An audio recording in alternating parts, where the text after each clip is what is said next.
Hello, everybody. I'm here to talk to you about listening exams, making the listening exams. And I think hopefully, you've already seen another video about oral exams. If not, go back and check it out if you want. But today is listening exams. And I'm John Michael, and I work at Hot Spring Elementary School in Taidong County. Okay, well, some issues to consider. Most importantly, the types of listening skills to assess, the availability of files and voice talent, validity, and reliability. Now, you might be thinking, well, hey, John Michael, the book publishers, they have material. They even have software on the CD-ROM that puts together exams. And it also has the MP3 files, and we'll piece those together as well, or help you piece those together. Yes, that's true. That is correct. However, um, those listening skills that are assessed in that material only covers vocabulary, some comprehension questions like who, what, when, where, and maybe some grammar items. But now, because of the new 12-year curriculum, we do have to be concerned with how to teach and assess thinking skills. And yes, there's lots of thinking in foreign language teaching. It will be inference. Inference is the ability that we're concerned with now. Okay, so let's take a look. Listening skill vocabulary. This is straightforward. Can students understand the vocabulary when they hear it? So if they hear dog, circle the picture dog, and whatnot. Comprehending details. These are the comprehension questions. Who, blah, blah, blah, blah, blah. What does blah, blah, blah think? Or what is on the table? Blah, blah, blah, blah, blah. And typically, they will listen to a conversation and then answer these questions. Okay, and here it is, the inference. Inference becomes a problem now. Can students figure out the implied meaning or information which is not directly stated? So this requires thinking in the 12-year curriculum. And currently, these kinds of questions, the inference questions, and inference skill is not well represented in the material available to teachers now. Okay, I am a foreign teacher. I am an FET, and I am at my school. So when I make the listening exams, I just read it myself. It's not a problem. I can write a script. I can put the exam paper together, print it, copy it out, and I read it.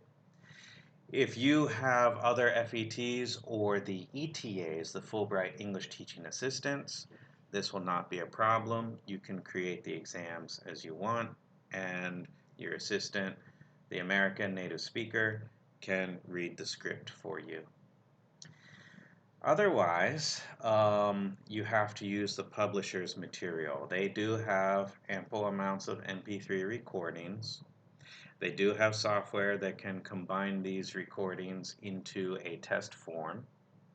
However, if you're going to add new questions about inference, you will now need to maybe take some of the publisher's material to cover vocabulary and comprehending details, and then add your own new material and piece that together. Okay, that means that you'll need to do some sound editing. I recommend WavePad or Audacity. In an other video, which I will make soon, I can show you details about how to use WavePad and Audacity, how to put the MP3 files together to create a new listening exam file. So check out that video at some time in the near future. Okay, and If you do not have the native English speaker available and you are writing a new script that is not available in the publisher's material, then your next step is to use text-to-speech voices. And I recommend Oddcast and the Watson IBM. If you Google, you can Google Oddcast and this will come up, and you can Google Watson IBM, you can find these. If you Google text to speech, you Google text to speech, um, there are so many options available, and some of them cost money, they're premium, and they're very good. And some of them are free, a lot of free ones, and the free ones are pretty bad. Usually it's really terrible to listen to. Um, but of the free ones, using the demonstration version, the demonstration is free. If you really, really, really want to, you can pay money to open an account with Oddcast or Watson. I am not promoting them. I do not have any stake in these companies. Um, I just think that they're useful to use, and I have used them.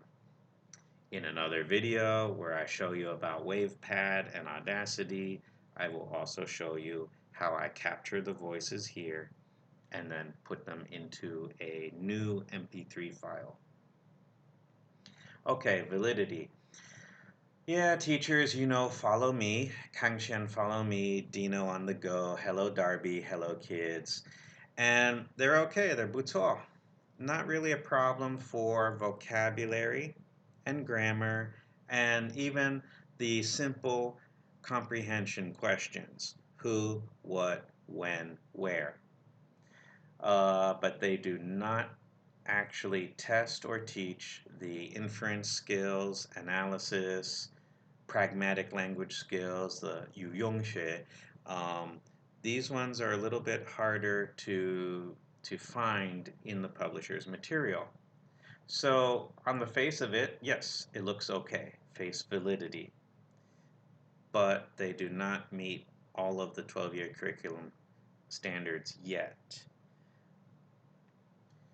Well, your other option is to use international publishers. Teachers, you probably know Pearson Longman, Oxford, and yes, face validity because it's authentic or semi-authentic, semi-real, made by native speakers, um, real English. But this content does not match the current Taiwanese curricula. And what do I mean?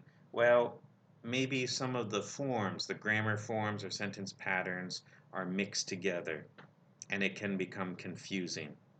Okay, example, time. Third and fourth graders will learn how to tell time in English.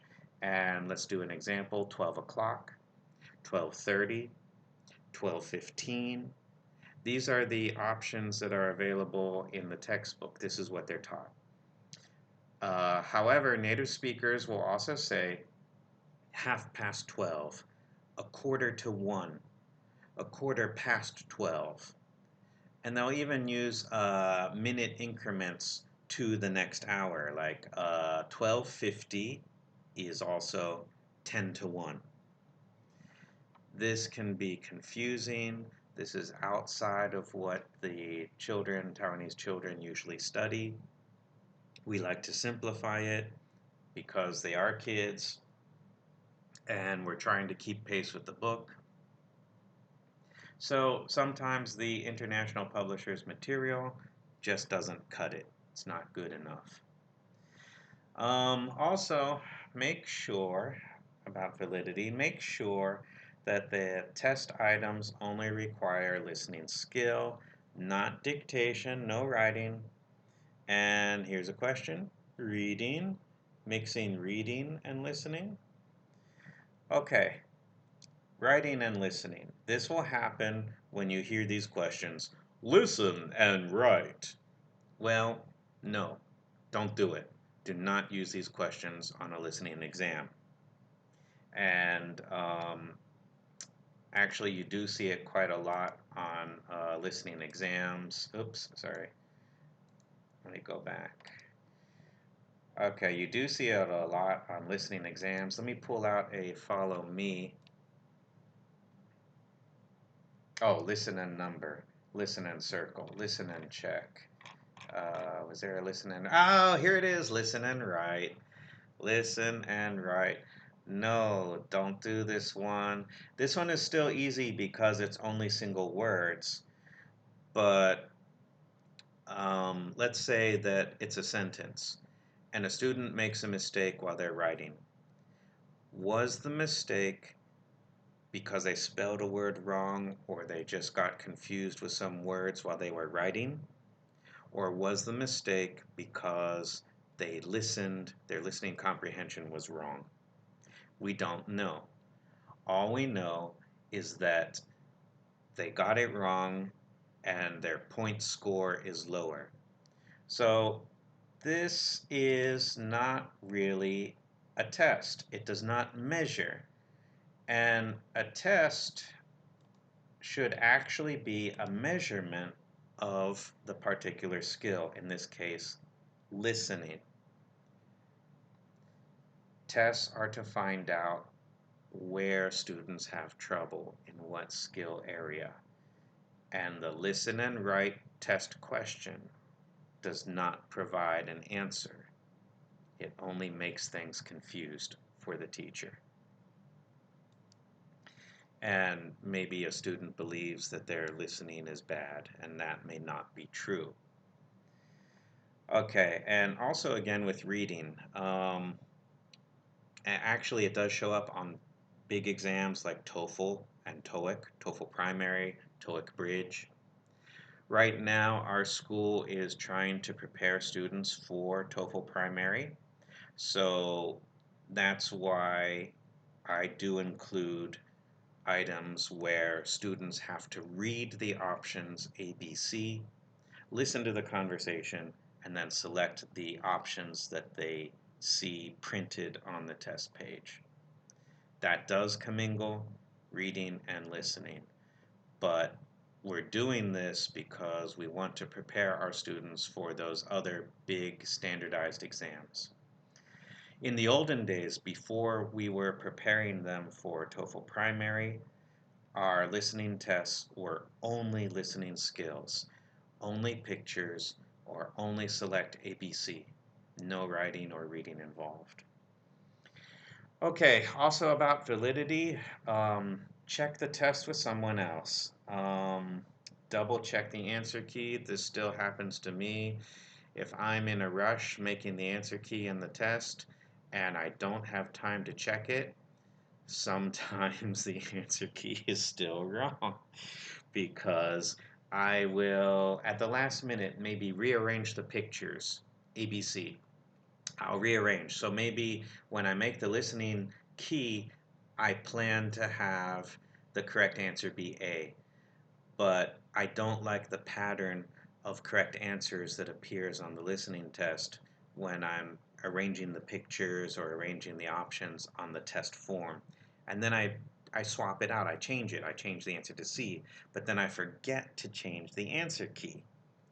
So then I go in, the test is done, I have the test papers, I'm marking them, and every student gets the same question wrong. I was like, what's wrong? I go back, I look at it, then I have to use the whiteout, change the X's to the checks. I'll fix it, I'll find it, but it's very frustrating, and it could all be avoided if you just take more time to slow down when you make the exam and check your answer key with colleagues. I check them with my wife or another colleague who might have time. And yeah, just give yourself time to do this. Okay, also, you give your test to someone else to try it out to make sure there's only one correct answer. When you are making your multiple choice items, in your mind you believe there's one answer, you intend it to have one answer, and then you write the distractor options. But maybe you're just too focused on the correct answer and you do not realize that some of the options have a chance of being correct from the pragmatic point of view, the 语用学. So then you have two correct answers. Someone else will be able to find that with their point of view, and they can point that out to you, and you can fix that. Uh, Two sides of the same coin. The distractors. Make sure that the distractors are plausible and good. If you have a test item and you have one option which is the answer, and the other two options are just so silly and easy and not distracting, really, it's obvious which answer is the correct answer. That test item then provides no information about the listening skill. It's useless. It's junk. Don't put it in there. So, the distractors will make or break the exam, the test item. So let's think of an example. Let's say, oh boy, it's like trying to tell a joke. I can't just come up with a. Okay, here's a unit. There's a unit about illness and symptoms. What's wrong? I have a headache. Okay, so maybe the students will hear the audio. What's wrong? And then maybe the answer options are I have a headache. I have a ball. It is a ball. It is a tomato. And because the students were studying the unit about headache, stomach ache, illness, they know right away, I have a headache is the answer. And it is a ball, it is a ruler was maybe studied in a previous year or earlier units in another book, an earlier book, and the students will recognize it as not even close to being the correct answer. So that kind of test item should not be used. Make sure that the distractors look good, look like they might be a correct answer. That's how you make a multiple choice test item. And it takes time. There's an art to doing it. It takes practice. And if it's done well, you will have a good, valid test. Another issue is reliability. Use several test items to assess their strength in a knowledge skill area. I recommended these three skill areas: vocabulary, comprehending details, inference. Okay, so then I put 10 vocabulary items, 10 detail items, and 10 inference items to create a 30 item test. 30 items gives us 3 different scales of 10. It will tell us where the weak and strong points are for the children, the testees. The 30 item test is not too long. It will not destroy them with the 40, 50, 100 item test. Because if your listening test is too long, the students actually cannot even stay awake or pay attention that long. That's a different type of variable affecting the outcome. Then your test is invalid. I recommend 30 items. That gives you 10 plus 10 plus 10.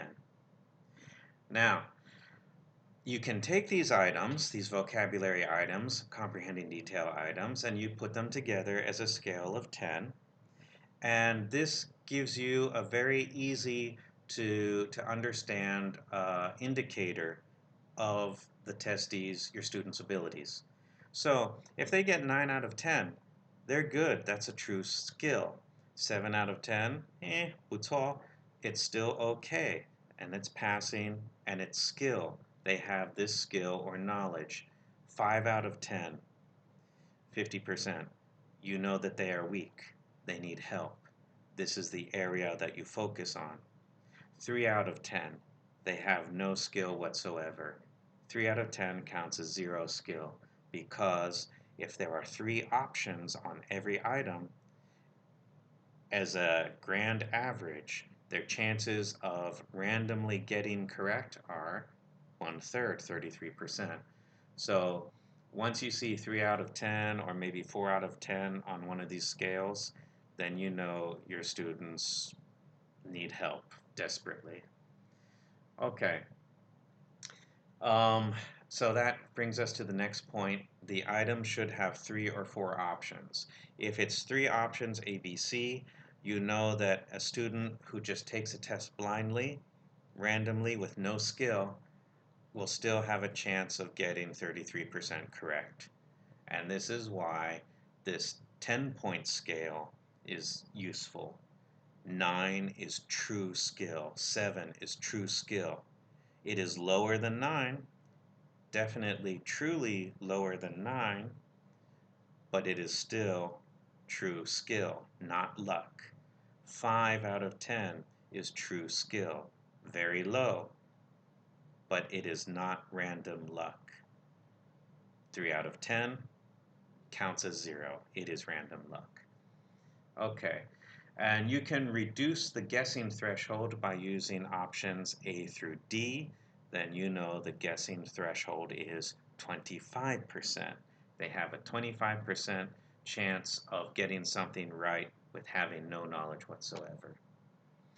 And for this reason, do not use true and false items. That is a coin toss. 50% chance of random, nonsense, lucky answers. So when students get true and false items correct, you still don't know anything about their knowledge or their lack of knowledge. Okay, so actually, let's see, I can show that to you again. There was another one here. This is a follow me test. And, oh, gee, listen and check. There's only 2 options. This is a coin toss. Do not do this. Do not use these items. This is junk. This is garbage. Okay. Let's see. Ah, yes. Now, let's come here. Test items should be independent of each other. This one is tricky. Making a multiple choice test is an art and it requires practice. It requires time, lots of time and careful thinking and planning. Number 1, do not use matching questions. For example, listen and number. All right, let's take a look. Here, let's take a look at a workbook. They have these kind of questions all the time. So, oops, where can I get my workbook?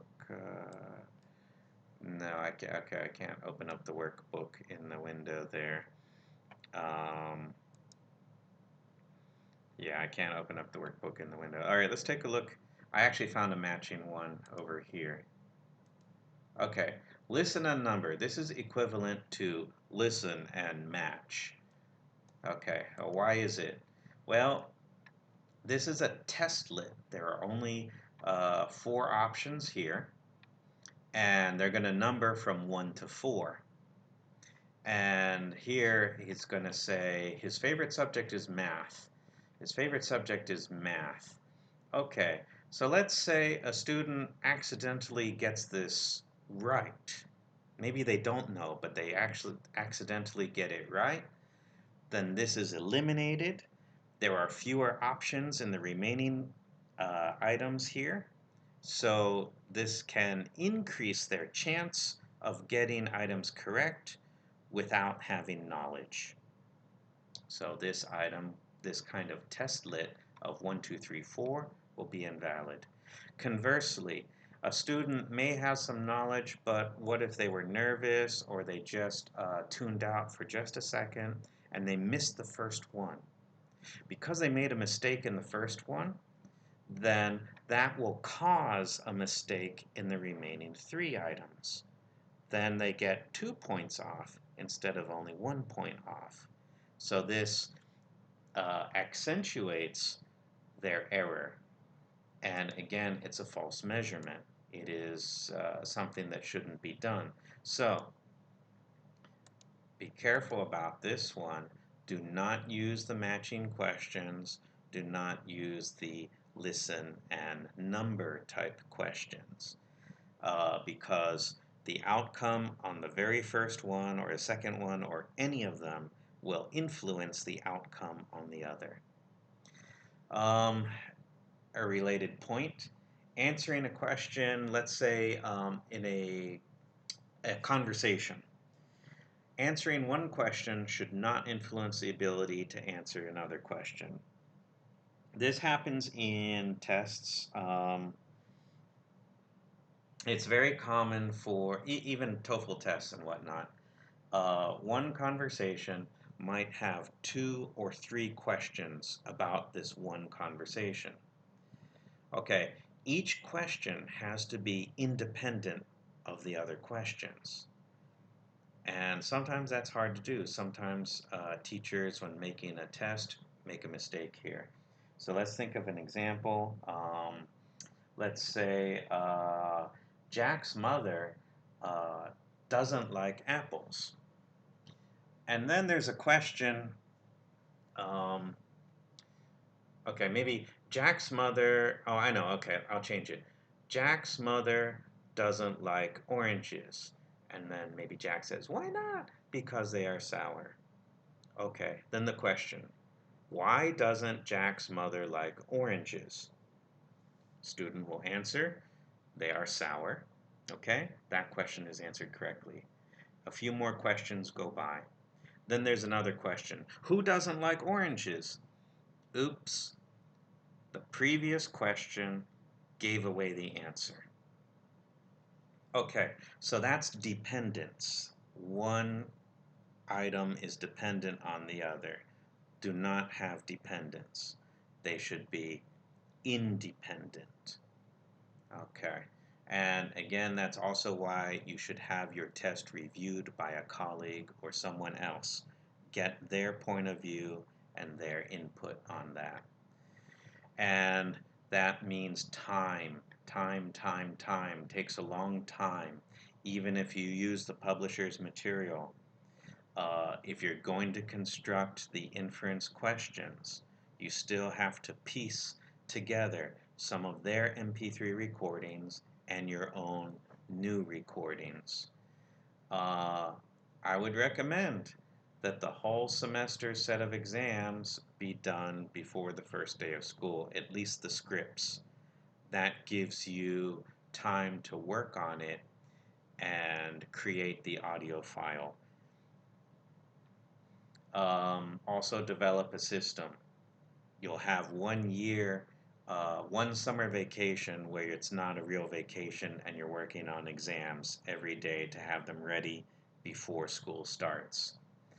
After that, keep all of your tests orderly, keep them in files, and you can modify them as the textbooks are revised. They'll create new items and new recordings, but use the same textbook series for several years.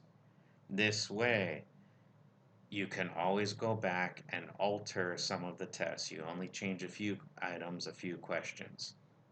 Now, some of you are thinking, oh no, well, what about, students, they get their tests back and then they pass them down to their little brothers and sisters and so on and so on. And if you use the same test, then these tests will be copied and people are just memorizing these items and the answers and they're not really studying. Kind of like legacy cheating, keeping a copy on file. The students will keep a copy on file, or the cram school will keep a copy on file. Uh, I say don't worry about that because you can stop this cheating from happening by rearranging the order of questions, by changing the names of the characters that appear in the questions, by rearranging the order of the answer options, A, B, C, for each item, by developing an item bank and just swapping out, changing some of the items. Instead of asking what, ask who. Instead of asking who, ask when or where. So this way you can always trip up people who are trying to cheat by keeping old copies of exams. And the whole point is Because the listening exam requires so much time to make, you need to keep yourself from going crazy, from overworking, from making these exams. Therefore, protect the security of the listening tests. Do not let the students take the listening tests back home for the parent signatures. I give the reading exam back because reading exams are easy to make. In another video, I will show you about reading exams. They're quick and easy. I have confidence. I'll let those exams leave the school and maybe they get leaked. But it's not a problem for me because I can constantly update and revise these reading exams easily. The listening exams are not easy to make, so protect them as much as possible. Do not let the kids take them out for parent signatures. Okay, as usual, here's a QR code and it will take you to the drive and look for communication. Communication, if you remember my first video on speaking exams, day one, these exams are done together. So it's a communication test. Listening and speaking are communication. Then on day two, there is reading and writing, so that is a literacy test. Okay, so let's take a look. When you follow that QR code, it will take you here, and you will see it will take you here, and you will go to English assessment tutorials. The video that you're watching will be placed in here as MP4. The PowerPoint that I just used will be placed in here. And the exam that we can look at will be here, the communication. I'm giving you the item review. It has the results, the item proportion correct results for each item. And I'm giving you a copy of the key. This was exam 2, listening exam 2 this semester. Okay, so let's go ahead and take a look at these exams now. This is a hot spring exam. Here it is, hot spring exam. The book is Follow Me 6, Units 3 to 4. And this is the upper class C band. Class C is the highest level class. So here, the class average is 98% on this test. They blew me away. Here I'm reporting exam 1 was 97%. So they are still the same, pretty much. And that's okay because I'm happy with that level. Really happy with these guys. Okay, here's a vocabulary item. You can see that the students got it correct. All students in class got it correct, 100% on this item. And this is a vocabulary item. I have every item tagged as vocabulary, comprehending details, or inference. And you can see here, only listening is involved. Listen and then select the picture. There's no writing, no reading.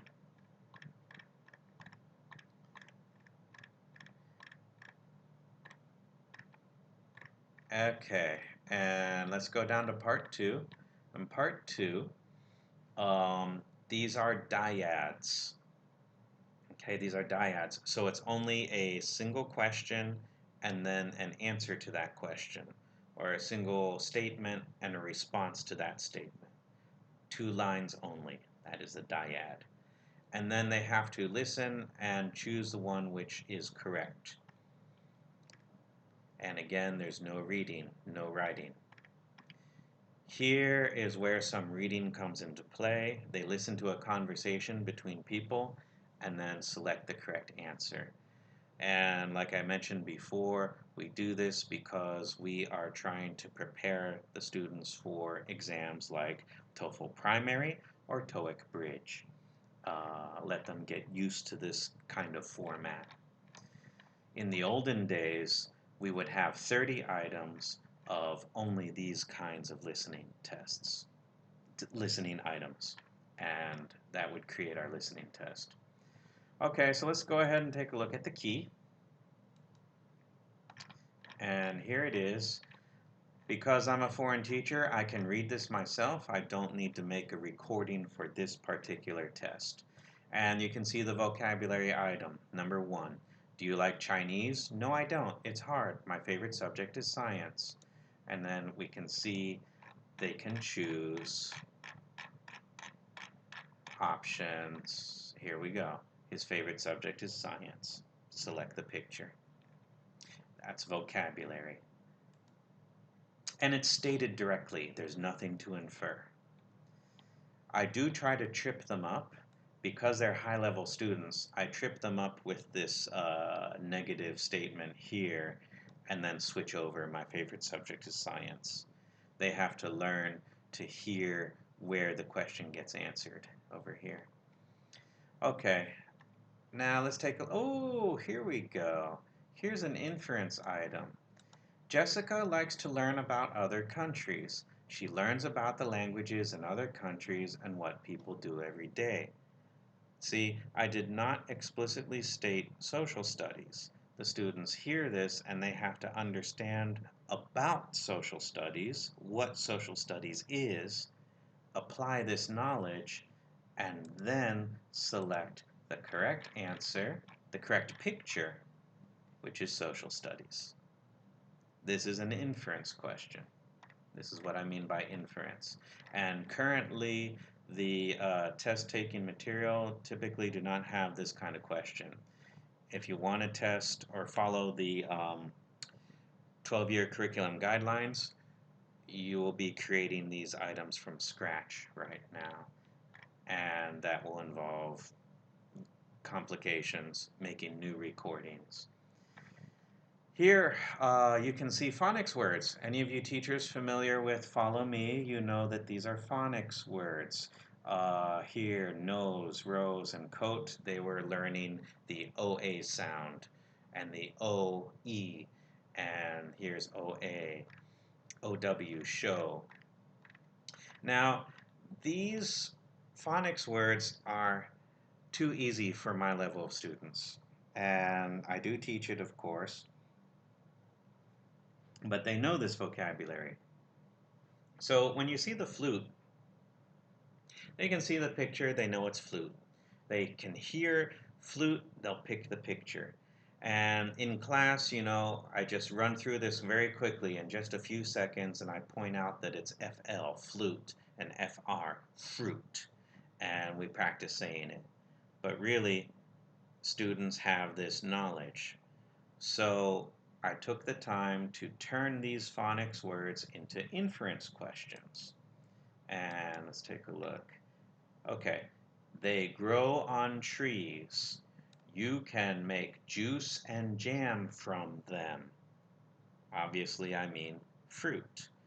So when they come here, if they understood, they listened carefully, and they understood the implication, the inference, I'm talking about fruit. Okay. Definitely not a boat and not a flute. So this is what you can do, how you can change certain items to test inference skills. Let's take a look at what the publishers have, and they do not have inferencing skills. This is the kind of software that teachers typically have available. They can make a test. They can do it by hand or let the computer do it.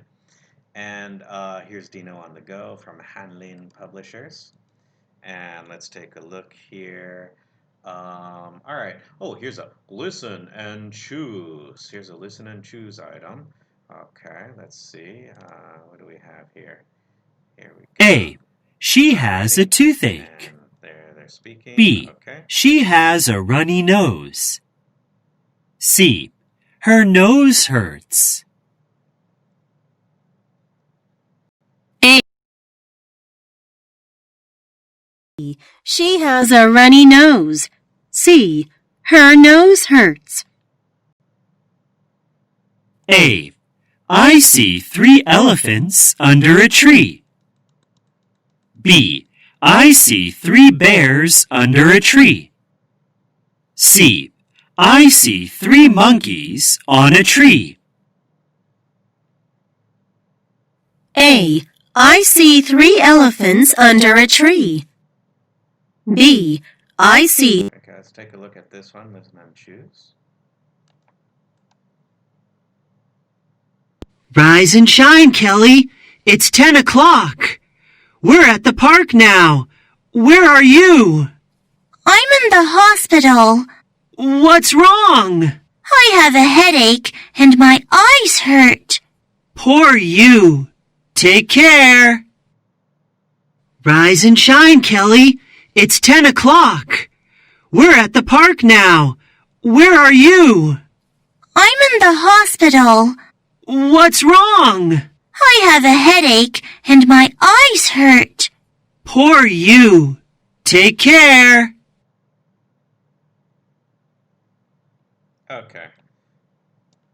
Oh my, I just noticed this one here. Where's wrong with Kelly? Okay, so even be careful about the publisher's material. It should be what's wrong with Kelly. But you can see the publisher will provide conversations and the comprehending detail questions. And it's explicitly stated that she has a headache. And she explicitly states she's in the hospital. There's nothing to infer.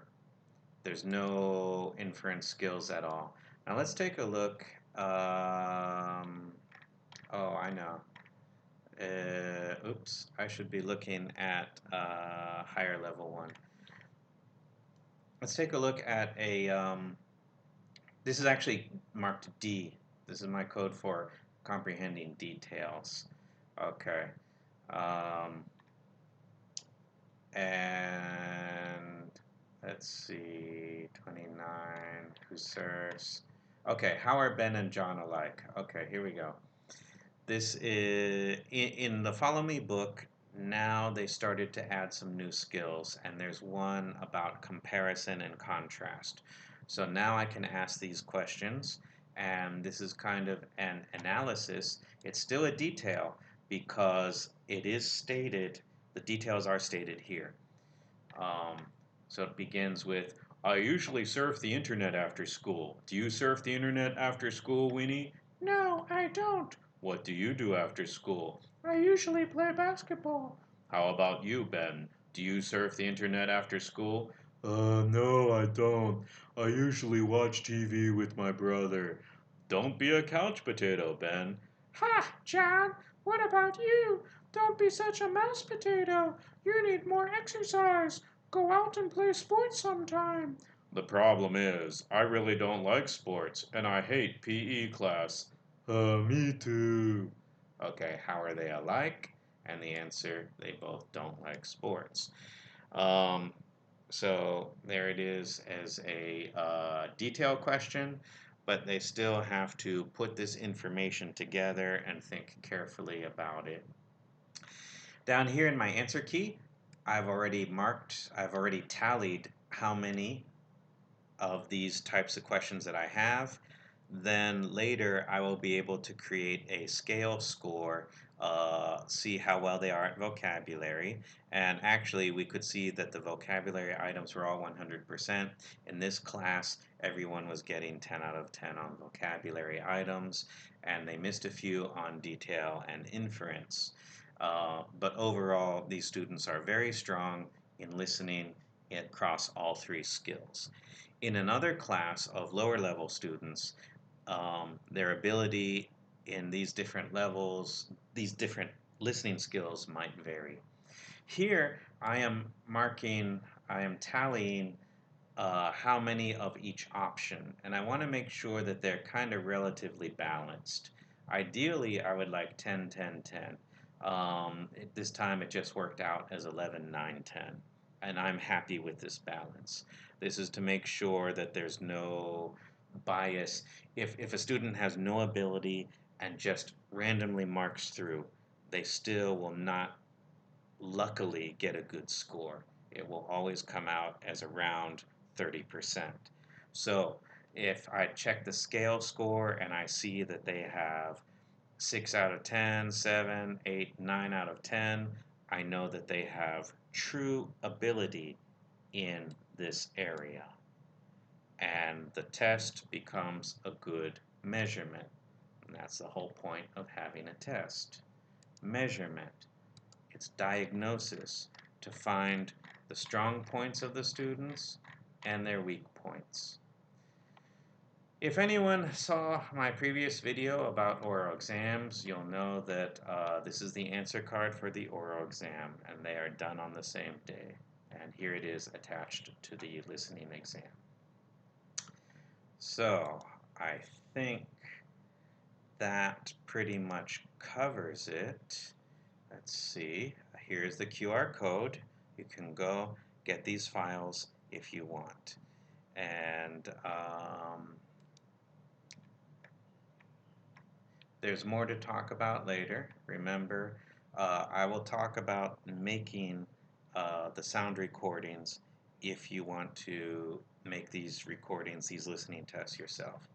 And that's about it. So it is time to say goodbye and good luck. Happy teaching. And be sure to check out the other videos, reading and also how to edit sound files. Bye-bye.